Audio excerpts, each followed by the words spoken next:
The morning sun shone bright over Seoul Spaceport as Dr. Kim Tae-ho checked his watch for the 10th time. Today was the day that would change everything. The first alien ship was coming to Earth, and he would be the one to meet them. Kim Tae-ho was not a tall man, but he stood straight in his best blue suit. His hands shook a little as he held the welcome speech he had written. Next to him, Dr. Park Da-eun smiled and patted his shoulder. "Don't worry," she said. "We practiced this many times. Everything will be fine." Park Da-eun was Earth's best expert on alien life. She had studied every message the aliens had sent. She knew more about them than anyone else on the planet. Her black hair was tied back neat and clean. She wore her lucky red jacket, the one she always wore for important meetings. Above them, the sky began to change. A silver ship, long and thin like a needle, came down from the clouds. It made no sound. It moved like it was swimming through water instead of flying through air. "Here they come," whispered Kim Tae-ho. The ship landed soft as a feather on the special pad they had built. Steam came out from the bottom. Then a door opened that looked like it was made of liquid metal. The first alien to come out was tall and thin. Its skin looked like glass and light moved through it in pretty colors. This was Ambassador Veltar from the crystalline hegemony. Behind him came other aliens, some with tentacles, some with fur, some that looked like walking trees. Kim Tae-ho stepped forward. His voice was strong and clear when he spoke. "Welcome to Earth. I am Dr. Kim Tae-ho. We are happy to meet you. Ambassador." Veltar made a sound like wind chimes. The small box on his chest turned this into words. "Greetings, primitive. Greetings, humans of Earth. I am Ambassador Veltar. We come in peace to welcome you to the Galactic Council." The meeting went well at first. They walked to the big conference room in the spaceport building. Lee Hyun-woo, a government man in a gray suit, showed them around. He told them about Earth and humans. But then something strange happened. A small orange cat walked into the room. It had white paws and a pink nose. The cat looked around at all the people and aliens, then sat down and began to clean its fur. Lee Hyun-woo stopped talking right in the middle of his sentence about trade agreements. He smiled big and got down on his knees. "Oh, hello there, little one," he said in a soft voice. "Are you hungry?" The aliens looked confused. Ambassador Veltar's glass head tilted to one side. "What is that creature?" he asked. "That's a cat," said Park Da-eun. "They live with us." Lee Hyun-woo pulled a small bag from his pocket. He poured some dry food on the floor. The cat walked over and began to eat, making happy purring sounds. "I always carry cat food," Lee Hyun-woo explained to the aliens. "You never know when you might meet a hungry cat." One of the alien visitors, a furry creature with big ears, moved back against the wall. Its fur stood up all over its body. "That small predator," it whispered. "Why does it not fear us? Why do you not fear it?" Dr. Kim Tae-ho laughed. "Fear a cat? They're harmless, well, mostly harmless." The cat finished eating and walked around the room. It looked at each alien with bright green eyes. Some of the aliens stepped back, others made nervous sounds. The cat seemed to decide that the aliens were not interesting. It jumped up on the table where they had put all their important papers and lay down right in the middle of them. "Shoo," said Lee Hyun-woo, but not in a mean way. "These are important documents." The cat did not move. Instead, it closed its eyes and went to sleep. Ambassador Veltar stared at the sleeping cat. "And you allow this? This creature shows no respect for your important work?" "Well," said Park Da-eun, "cats do what they want. We just have to work around them." "But why?" asked another alien, one that looked like a walking tree with many eyes. "What purpose do they serve? Do they guard your homes? Do they hunt for food? Do they work?" Kim Tae-ho thought about this. "Not really, they just live with us. They make us happy." The aliens looked at each other with worried expressions. Then Choi Minna walked into the room. She was young, maybe 25, and worked as an intern for the government. She saw the cat on the table and smiled. "Oh, someone found our little god," she said. She walked over and gently petted the cat's head. The cat opened one eye, purred louder, then went back to sleep. Ambassador Veltar's glass body flashed bright red. "Did you say God?" he asked. Choi Min-ah looked up, surprised. "Oh, well, not a real god. We just call cats small gods sometimes. It's just a saying." The conference room became very quiet. All the aliens stared at the young woman. Some of them made sounds that the translation boxes could not turn into words. Ambassador Veltar stepped closer. His voice was very serious. "You refer to this creature as a god? Even a small one?" "It's just what we call them," said Choi Min-ah. She looked confused by all the attention. "Cats have been with humans for thousands of years. They do what they want when they want. They expect us to take care of them, and we do. Some people joke that cats think they're gods and humans are just here to serve them." She laughed, but no one else did. One of the alien visitors, a purple creature with tentacles, spoke in a voice full of fear. "In 50,000 years of galactic history, only 3 species have ever been called gods. All 3 are extinct." Park Da-un noticed that all the aliens looked scared now. "Is something wrong?" Ambassador Veltar looked back at the sleeping cat. The small animal had not moved. It breathed slow and peaceful, its orange fur moving up and down. "We need to know more about these cats," he said. "Much more." The cat opened both eyes and looked right at Ambassador Veltar. For a moment, the alien leader stood very still. Then the cat yawned, showing small white teeth, and closed its eyes again. "We will need to study them," said the purple alien with tentacles. "We must understand what makes them special." "Special?" asked Kim Tae-ho. "They're just cats. They sleep, eat, play, and sleep some more." "Yet you call them gods," said Ambassador Veltar. "And they show no fear of us, even though we are strange to them. This is unusual." The meeting ended early that day. The aliens said they needed to report back to their ships and think about what they had learned. As they prepared to leave, the orange cat finally got up from the table. It stretched, yawned again, and walked out of the room with its tail held high. Ambassador Veltar watched it go. "That creature," he said to Kim Tae-ho, "looked at me like it could see through my soul."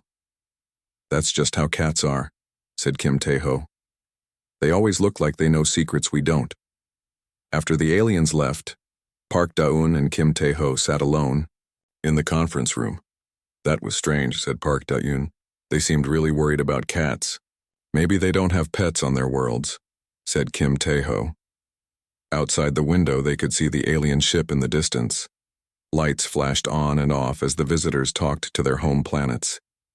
Neither human knew that across the galaxy, emergency meetings were starting. The Galactic Council was asking the same question on every world. Why would a primitive species call any creature a god? And what did it mean for the rest of the galaxy? The orange cat, meanwhile, had found a sunny spot in the hallway and was taking another nap. It had no idea that it had just started the most important investigation in galactic history, or maybe it did know and simply didn't care. After all, it was a cat. 3 weeks after first contact, a new ship landed in Busan. This one was bigger than the first, with strange equipment sticking out from all sides. Dr. Yoon Ji-hai stood waiting at the landing pad, wearing her white lab coat and carrying a thick folder of notes. Yoon Ji-hai was Earth's best animal doctor. She had worked with every kind of creature, from tiny mice to great whales. But she had never worked with aliens before. Her hands felt sweaty as she watched the ship's door open. Ambassador Veltar came out first, followed by a new alien she had not met. This one looked like a giant octopus that walked on land. Its skin was dark blue with silver spots that moved around like stars. "Dr. Yoon Ji-hai," said Veltar through his translation box. "This is Dr. Raxel from the Tentacled Confederation. He studies dangerous species." "Dangerous species?" asked Yoon Ji-hai. "But we're here to study cats." Dr. Raxel's tentacles waved in the air. When he spoke, his voice sounded like bubbles popping. "Any species called God is dangerous until proven safe," he said. We must be very careful. They drove to the research center that had been built just for this project. It was a white building near the ocean, with big windows and lots of rooms filled with scientific equipment. Inside, they met Nam Seok Jin, a local man who had volunteered to help. He was in his 40s, with kind eyes and a big smile. He carried a pet carrier in each hand and had a third one at his feet. "These are my cats," he said proudly. Shadow, Sunny, and Mist. He opened the first carrier. Out came a sleek black cat with bright yellow eyes. The cat looked around the room, saw all the strange machines, and sat down to wash its paw. "This is Shadow," said Nam Seokjin. "She's very smart." Dr. Raxel stepped back behind a table. "It shows no fear of our equipment?" "Cats don't fear much," said Nam Seokjin. He opened the second carrier. An orange tabby cat jumped out and immediately started exploring the room. "This is Sunny. He loves meeting new people." Sunny walked right up to Ambassador Veltar and rubbed against his glass legs. The alien leader stood very still. "What is it doing?" asked Veltar. "He likes you," said Nam Seokjin. "That's how cats show friendship." From the third carrier came a long-haired gray cat. This one was older and moved more slowly. She found a sunny spot by the window and lay down. "And this is Mist," said Nam Seokjin. "She's the oldest. Very wise." Dr. Yoon Ji-hye started her tests right away. She used every machine they had brought. She checked the cats' bodies, their blood, their brains, everything looked normal. "Heart rate normal," she said, writing notes. "Blood pressure normal. Brain activity normal." But then strange things began to happen. The first problem was with the quantum scanner. Every time Dr. Raxel pointed it at one of the cats, the machine made loud beeping sounds and showed numbers that made no sense. "This is impossible," said Dr. Raxel, hitting the side of the machine. "The readings say the cat exists in 7 different places at once." Shadow looked up from washing her paw and stared at the machine. Suddenly all the beeping stopped. "Did it break?" asked Yoon Ji-hye. Dr. Raxel checked the scanner. "No, it works fine now. But I don't understand these readings." The second problem was with the computers. Every time one of the cats fell asleep near a machine, the machine would stop working right. Numbers would change by themselves. Pictures would appear on screens that no one had put there. "Look at this," said Yoon Ji-hye, pointing at her computer screen. The screen showed a picture of space with stars and planets. But she had been working on medical charts. Sunny was sleeping on the desk next to the computer. As soon as he woke up and jumped down, the screen went back to normal. The third problem was the dreams. Dr. Oh Young-soo was the team's mind doctor. His job was to watch how the aliens acted around the cats. After 3 days, he noticed something very strange. "The aliens are having the same dreams," he told Yoon Ji-hye privately. "All of them dream about flying through space and seeing Earth from far away. But they also dream about being very small and looking up at giant humans." "That is odd," said Yoon Ji-hye. "What do you think it means?" "I think the cats are somehow getting into their minds while they sleep," said Dr. Oh Young-soo. "But I don't know how." Ambassador Veltar was having the strangest experience of all. Every time he looked at the cats, he felt like they were looking not at him, but through him. Like they could see something behind his eyes that he couldn't see himself. "These creatures are not what they appear to be," he told Dr. Raxel one evening. "I can feel it." Dr. Raxel's tentacles curled with worry. "My instruments detect quantum energy around them, but it makes no sense. It's like they exist partly in our world and partly somewhere else." On the 5th day of testing, everything changed. Mrs. Bae Hai-jin came to visit. She was 83 years old with white hair and a walking stick. She had heard about the research center on the news and wanted to help. "I brought my cat," she said in a shaky voice. "His name is Wisdom. He's 22 years old." She opened a special carrier made for old cats. Out came the most ancient cat any of them had ever seen. His fur was white and gray and his eyes were cloudy with age. But when he looked at the aliens, his gaze was sharp and clear. The moment Wisdom entered the main lab, every machine in the room shut off. The lights went out. The computers died. Even the simple digital clock stopped working. The room was completely silent except for the sound of people breathing. Ambassador Veltar felt something he had never felt before. The world seemed to spin around him. He felt very small and very far from home. He felt like something huge and old was looking at him and judging whether he was worthy to exist. Dr. Raxel made a sound like a scared animal. His tentacles wrapped around himself for protection. "What is happening?" whispered Dr. Yoon Ji-hai. Old Wisdom walked slowly across the room. His paws made no sound on the floor. He stopped in front of Ambassador Veltar and sat down. The ancient cat looked up at the alien leader with eyes that seemed to hold the wisdom of ages.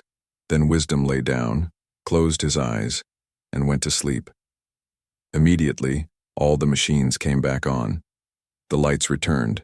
The computers started working again. But something had changed. All the aliens looked different now. They looked scared in a way they had not been scared before. Mrs. Bei Hai-jin smiled and petted her old cat.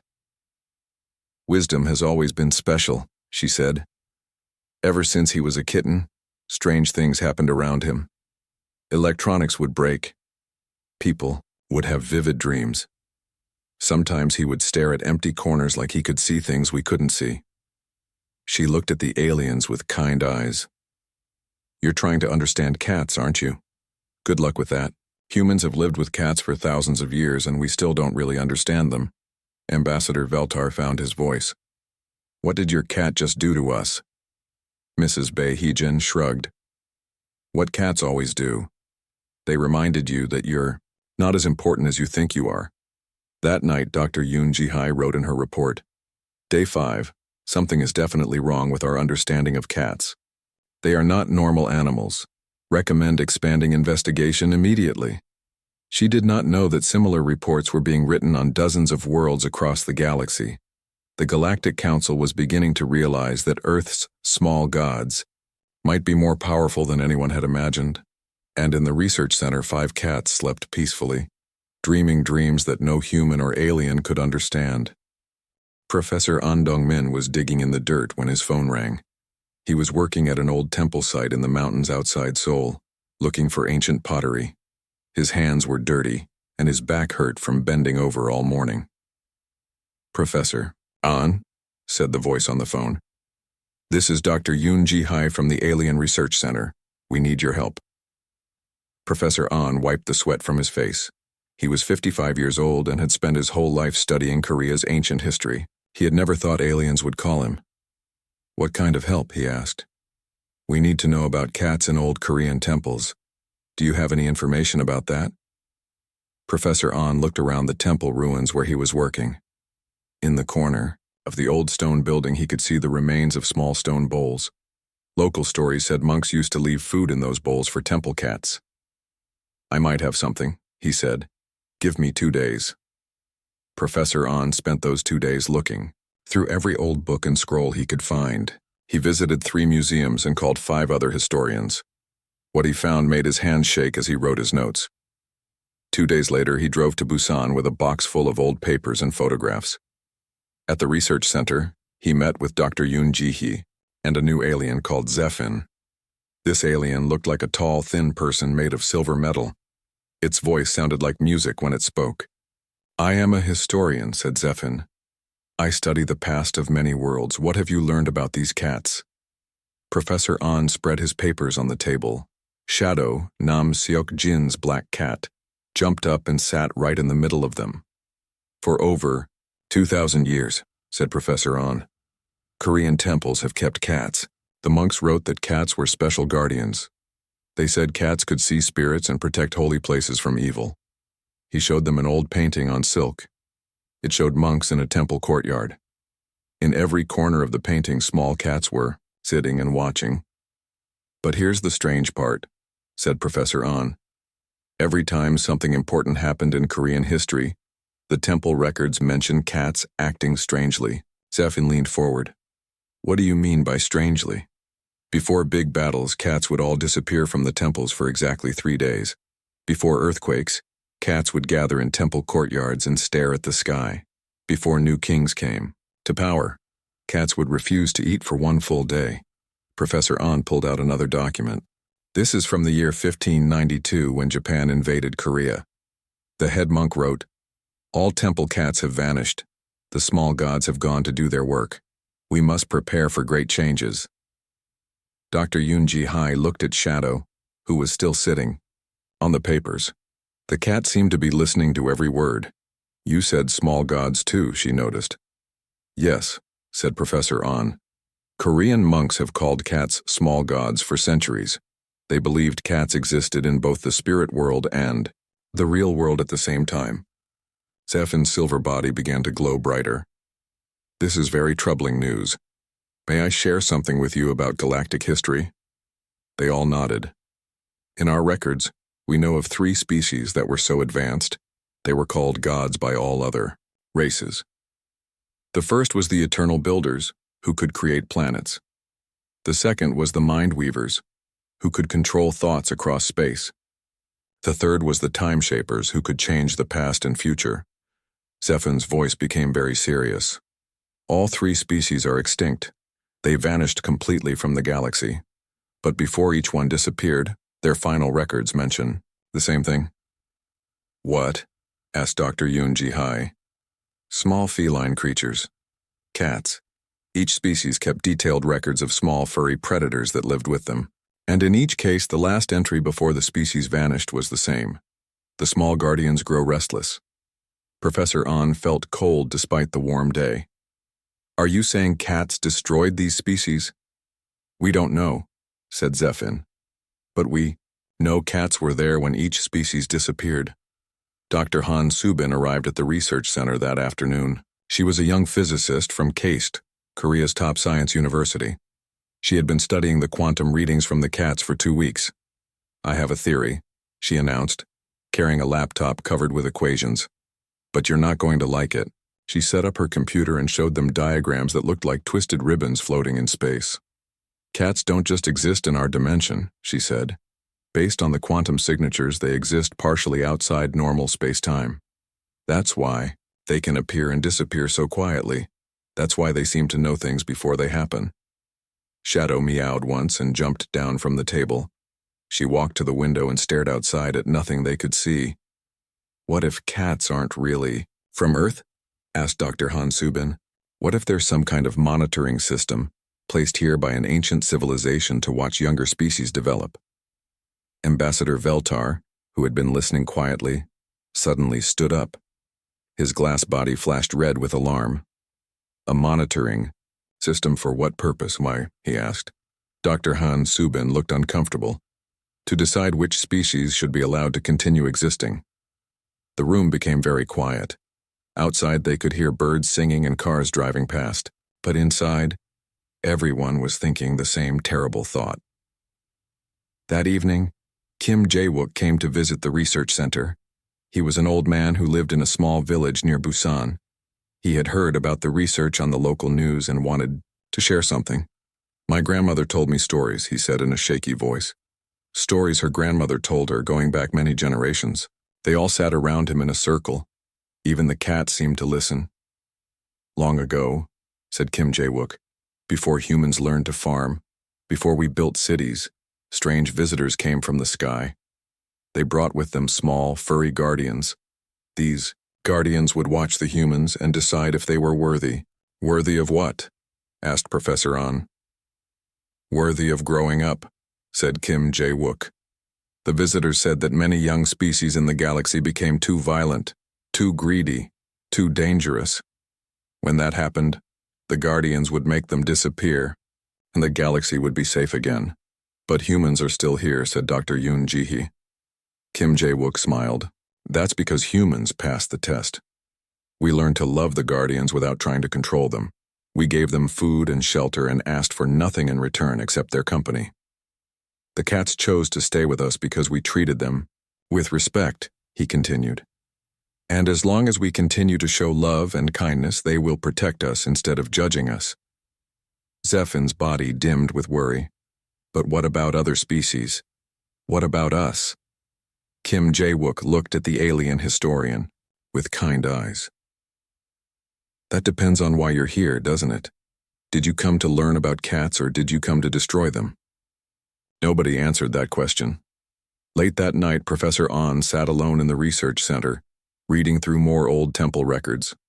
Mist, the gray Persian cat, lay sleeping on his lap, purring softly. In the records, he found one more piece of the puzzle. A monk from the 1600s had written, "The small gods do not judge those who show pure love. They judge those who would harm the innocent. They are not our masters, but our guardians, and guardians only act when there is danger." Professor Ahn looked down at the sleeping cat. "What danger are you protecting us from?" he whispered. Mist opened one yellow eye, looked at him for a moment, then went back to sleep. Outside, a message was being sent to every corner of the galaxy. The Galactic Council was calling an emergency meeting. The subject, what to do about Earth and its dangerous, small gods. The cats of Earth, meanwhile, continued their eternal watch, dreaming dreams that spanned both time and space. Dr. Shin Yunji could not sleep. It was 3 a.m, but she sat in the research center watching the quantum field monitors. She had been the night shift observer for 2 weeks now, and tonight something was different. All 5 cats in the center were asleep, but their brainwave patterns were doing something impossible. The waves from Shadow in room 1 matched exactly with the waves from Sunny in room 2. Mist in room 3 had the same pattern. Even Old Wisdom, who was staying in room 4, showed identical brain activity. "That can't be right," she whispered to herself. She checked the machines twice. Everything was working perfectly. Dr. Shin Yunji was a young scientist, only 28 years old, but she was very good with quantum physics. She had studied how particles could be connected across great distances, but she had never seen living brains do this. She called Dr. Yunji at home. "You need to come here right now," she said. "The cats are all thinking the same thoughts." Within an hour, the research center was full of people. Dr. Yunji came with Professor Ahn and Dr. Han Subin. Ambassador Veltar arrived with 3 other aliens, all looking worried. "Show us what you found," said Dr. Yunji. Dr. Shin Yunji pointed at the screens. "Look at these brainwave patterns. All the cats are completely synchronized. It's like they're all parts of one big brain instead of 5 separate animals." Dr. Han Subin studied the readings. "This is quantum entanglement, but with living consciousness. The cats aren't just connected to each other. According to these readings, they're connected to something much bigger." "Bigger how?" asked Ambassador Veltar. "The signal is coming from everywhere," said Dr. Han Subin. "Every cat on Earth is part of this network, maybe every cat that has ever lived." While they were talking, Captain Park Jin-ho was having a very different kind of night. He was the commander of Korea's new Space Defense Force, watching the skies from a control room in Seoul. At 3:47 a.m., his radar picked up a ship approaching Earth. It was moving fast and had not asked for permission to enter Earth's space. Unknown. "Vessel," Captain Park Jin-ho said into his radio. "You are entering Earth space without authorization. Please identify yourself and state your purpose."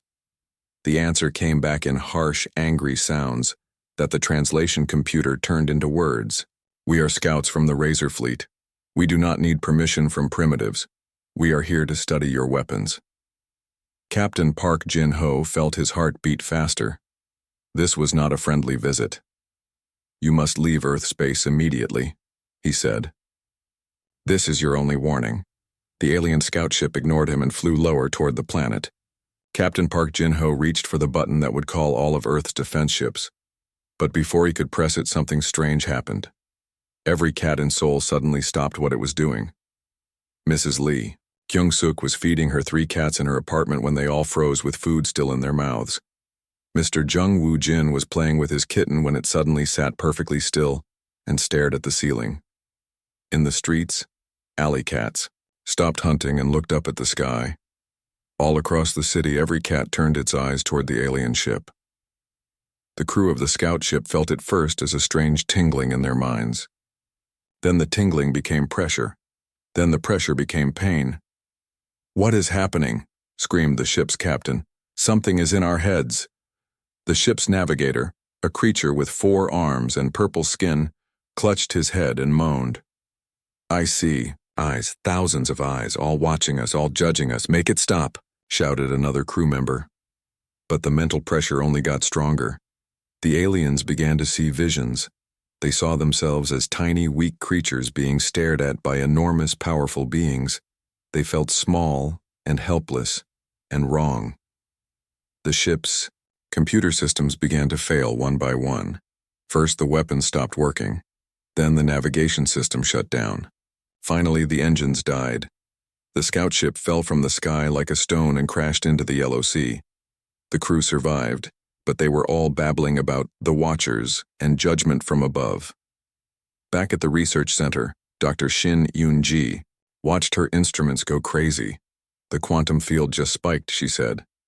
Every cat in the city was connected to that event. Dr. Yoon-ji looked at the sleeping cats. They all looked peaceful now, like nothing had happened. "They protected Earth," she said softly. "They stopped that ship without any human help." The next morning, Dr. Lee Myung-hwan arrived from Seoul National University. He was Korea's top expert on consciousness and the mind. He brought with him a young volunteer named Yoo Soo-young and her cat Luna. "I want to try something," said Dr. Lee Myung-hwan. "If cats can connect their minds, maybe we can observe it happening." Yoo Soo-young was nervous but brave. She was 23 years old and loved her gray and white cat more than anything. Luna was small and playful with bright green eyes. "What do you want me to do?" asked Yoo Soo-young. "Just sit quietly with Luna and try to relax," said Dr. Lee Myung-hwan. "We're going to watch both your brain patterns." They put sensors on both Yoo Soo-young and Luna. At first, everything looked normal. The human brain showed one pattern, and the cat brain showed a different pattern. But then Luna began to purr. As the purring got louder, something amazing happened on the monitors. The cat's brain waves began to change. They became more complex, more organized. And slowly, Yoo Soo-young's brain waves began to match them. "Incredible," whispered Dr. Lee Myung-hwan. "The cat is connecting with the human consciousness." Yoo Soo-young's eyes went wide. "I can see things," she said in a dreamy voice. "I can see the city from high above. I can see the ocean. I can see—" "Oh no. What do you see?" asked Dr. Yoon-ji. "Ships," said Yoo Soo-young. "Many ships coming toward Earth. They're angry about the scout ship that crashed. They want to hurt us." Ambassador Veltar stepped forward, his glass body flashing with alarm. "The Galactic Fleet, they're coming to destroy Earth because of the cats." Luna stopped purring, and Yoo Soo-young blinked back to normal awareness. "How long do we have?" asked Captain Park Jin-ho, who had just arrived from Seoul. Dr. Shin Eun-ji checked her instruments.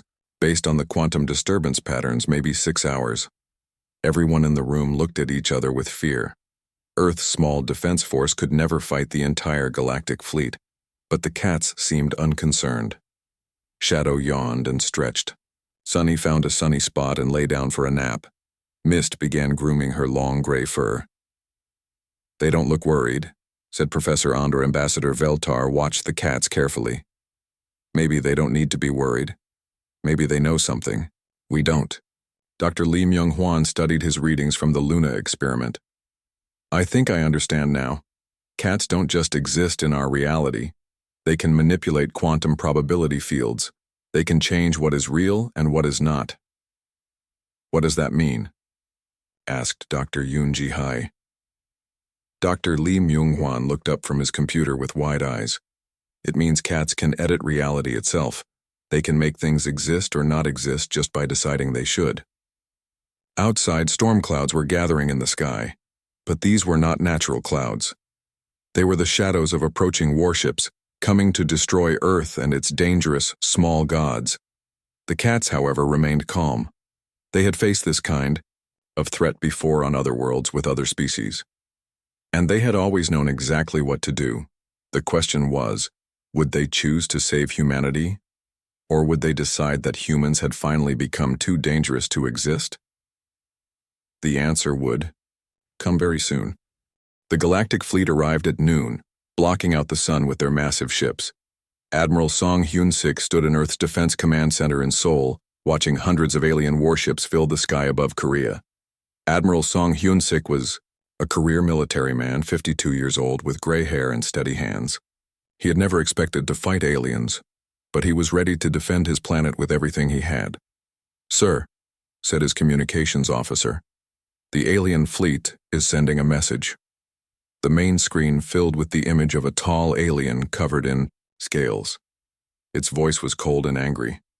"Humans of Earth," it said, "I am Fleet Commander Gextar. You harbor dangerous creatures that threaten the peace of the galaxy. Surrender all cats for immediate destruction, or we will sterilize your entire planet." Admiral Song Hyun-sik stepped forward. "This is Admiral Song Hyun-sik of the Earth Defense Force. We refuse your demand. Cats are our friends and companions. We will protect them." "Then you have chosen death," said Fleet Commander Gextar. "You have 1 hour to reconsider." The transmission ended, leaving Earth's defenders staring at the alien armada above them. At the research center in Busan, Dr. Kwon Young-mi was working frantically at her computer. She was a young programmer who specialized in quantum computing. For the past 3 hours, she had been trying to understand how cats could manipulate reality. "I think I found something," she announced to the group gathered around her. "Look at these patterns." Her screen showed waves of energy flowing around the planet. Cats aren't just connected to each other on Earth. They're connected to quantum fields throughout the galaxy. It's like they're part of a vast computer system that spans all of space and time. Ambassador Veltar studied the display. "A system designed to do what?" "To maintain balance," said Dr. Kwon Young-mi. "The quantum signatures suggest cats can sense when a species becomes too aggressive or dangerous. When that happens, they can edit that species out of existence. But they haven't done that to humans," said Dr. Yoon Ji-hai. "Because humans passed their test," said old Kim Jae-wook, who had stayed at the center to help. "We learn to love without trying to control. We give cats food and shelter and ask for nothing in return except their company." Professor An looked out the window at the alien ships. "But what about the other aliens? What test are they failing?" The answer came from an unexpected source. Park So-hee, a young intern who had been quietly listening, spoke up. "Maybe the test is what they're doing right now," she said. "They came here to destroy cats just because they're afraid of them. They didn't try to understand, they didn't try to learn, they just decided to kill." At that moment, every cat on Earth stopped what it was doing. In Seoul, Mrs. Park Mi-young was having lunch when her tabby cat suddenly sat perfectly still and stared out the window. In Busan, Nam Seok-jin watched as all 3 of his cats moved to the center of his living room and sat in a perfect triangle. In Tokyo, cats gathered on rooftops. In New York, cats filled Central Park. In London, cats lined the banks of the Thames. All across the world, millions of cats turned their attention to the sky. The effect on the galactic fleet was immediate and terrifying. Fleet Commander Gextar was giving orders to begin the attack when his mind filled with visions. He saw Earth not as a planet to be destroyed, but as a world full of small creatures who had chosen love over fear, kindness over control. He saw himself through the cat's eyes, not as a powerful fleet commander, but as a scared child throwing a tantrum because he didn't understand something. "Sir," called his weapons officer, "the targeting systems are failing." "Sir," called his navigator, "our engines are shutting down." "Sir," called his communications officer, "I can't think straight. There are voices in my head telling me I'm wrong." All across the fleet, the same thing was happening. Alien crew members were experiencing visions of what they looked like from a cat's perspective. Small, frightened beings lashing out at something they feared. But the cats weren't attacking them. They were teaching them. On the flagship, Fleet Commander Gextar began to understand. "They're not trying to hurt us," he said slowly. "They're trying to show us who we really are." In the mountains outside Seoul, Elder Min Sung-ho stood in his ancient temple. He was 91 years old and had been a monk for 70 years.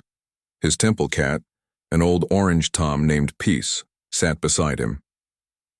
Elder Min Sung Ho looked up at the sky and spoke words that his grandfather had taught him, words that had been passed down for 1,000 years. The small gods don't judge those who show love without asking for anything back, he said in a clear, strong voice that somehow carried across the entire planet. They judge those who would destroy love without trying to understand it. As his words echoed, something beautiful happened. The cats of Earth, acting as one vast consciousness, reached out to the galactic fleet. But instead of destroying the ships, they gently moved them. The quantum fields around each vessel shifted, and suddenly the entire fleet found itself safely back at their home worlds. The alien crews were unharmed, but something had changed in their minds. Their angry plans for destroying Earth were simply gone. They couldn't remember why they had wanted to attack the planet. All they could remember was a feeling of peace and the sense that they had learned something important about kindness. On Earth, the cats returned to their normal activities as if nothing had happened. Commander Lim Tae-young, who had been preparing Earth's fighters for a hopeless battle, stared at the empty sky in amazement. "They're gone," he said. "The entire fleet just disappeared." "Not disappeared," said Dr. Kwon Young-mi, checking her quantum readings. "Relocated. The cats sent them home safely." 6 months later, Ambassador Choi Jin-woo stood in the same Seoul conference room where first contact had happened. But this time, he was signing a very different kind of document. The Seoul Accords established Earth as the galaxy's first protected sanctuary world. The document recognized cats as Earth's guardians and humans as their chosen companions. Representatives from dozens of alien worlds had come to sign the treaty. They all wanted to learn from Earth's example of how to live in harmony with powerful beings. Dr. Seo Hee-won, now director of the new Institute for Quantum Consciousness, explained the science to visitors from across the galaxy. "Cats exist partially outside our normal reality," she said. "They can perceive threats to cosmic balance and correct them, but they only act against those who choose violence over understanding. The galaxy learned that true power wasn't the ability to destroy, but the wisdom to choose mercy when you had the strength to do anything you wanted." In the same Seoul park where the first alien ship had landed, young Kim Min-ho played with his kitten. He was 7 years old and didn't know that millions of beings across the galaxy watched this simple scene with wonder. They watched as the boy gently petted his small orange kitten. They watched as the kitten purred and rubbed against the child's hands. They watched love in its purest form, given freely, without fear, without asking for anything in return. The kitten looked up with bright green eyes, and for just a moment, observers across the galaxy felt what the cats felt when they looked at humans. They felt the warmth of a species that had learned to love without trying to control, to give without asking for payment, to show kindness to creatures smaller and more vulnerable than themselves. As the sun set over Seoul, cats across Earth settled down for their evening naps. They had done their job once again, protecting the universe from those who would choose fear over love. The quantum sensors detected them maintaining their gentle watch over their adopted world and their human companions. And in research centers across the galaxy, alien scientists began to understand why Earth's small gods were called gods at all. It wasn't because they had the power to destroy, it was because they had the wisdom to choose love instead.